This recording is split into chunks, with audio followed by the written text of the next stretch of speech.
Hi everyone, I'm Jason Newton and welcome to 11 TV Hill. The deal is now done. The Orioles will call Camden Yards home for the next 30 years. The state and the team put pen to paper to keep baseball in Baltimore.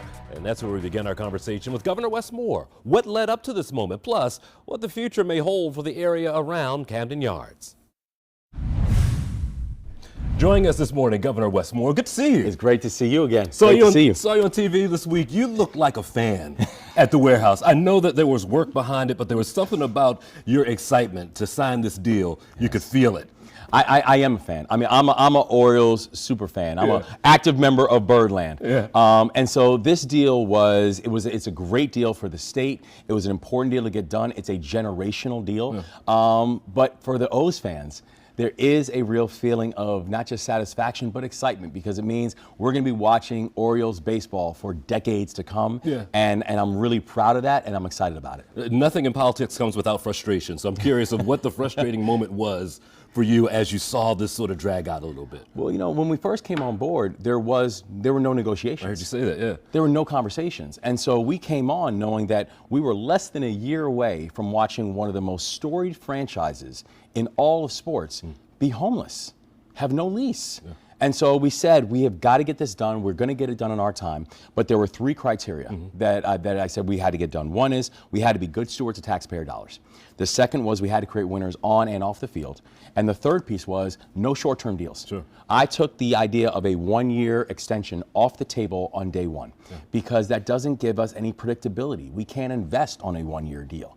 And so we came out and said, when we look at what this deal is, the fact that the Orioles have now extended their lease for 30 years, the fact that we now have partners that we can talk about what does a master planning for a larger development look like in the city of Baltimore, and making sure we're doing it responsibly with enough checks around it to know that this has to be done responsibly with taxpayer dollars. You know, we batted 1,000, and I'm really proud of that. Tell me about development. I've seen Titletown do it in Green Bay. I've seen Atlanta do it as well.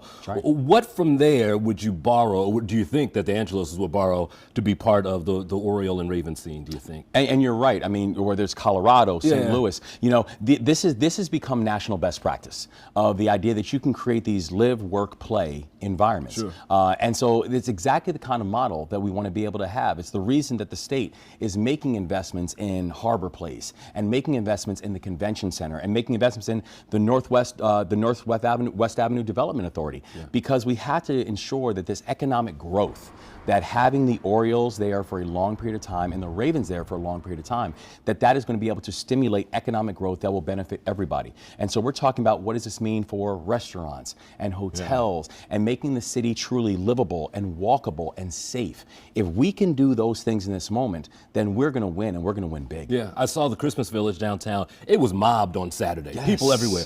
But there has to be some convincing, I think, still for some folks, because they see the headlines of crime or they hear about carjacking. And there's a guy who I think is pretty mild-mannered and said, "Jason, I'm going to do it." And I said, "What are you going to do?" He said, "I'm going to get a gun." And that was his solution. How do we convince people, and then how do we change some of the things as far as crime in the city and in the state so that people feel comfortable now to enjoy the Orioles? Well, you know, and I understand the frustration. I mean, Baltimore, you know, we had 8 straight years of 300 plus homicides in the city of Baltimore. For 8 straight years, the homicide rate in the state of Maryland has nearly doubled. So people's frustration, I understand it, and it is justified. Now, I think there's a lot of good work that's happening right now, where we've been working in partnership with the state's attorney, in partnership with the city, made historic investments in local law enforcement, including $17.5 million went to Baltimore alone, and we're starting to see things that are moving, where this can be the first year that Baltimore is not going to hit 300 homicides in 9 years. That the homicide rate and the non-fatal shooting rate in the state of Maryland is finally going down. But we know we still have more work to do. And, you know, I tell you, public safety, there is no higher priority for me than public safety.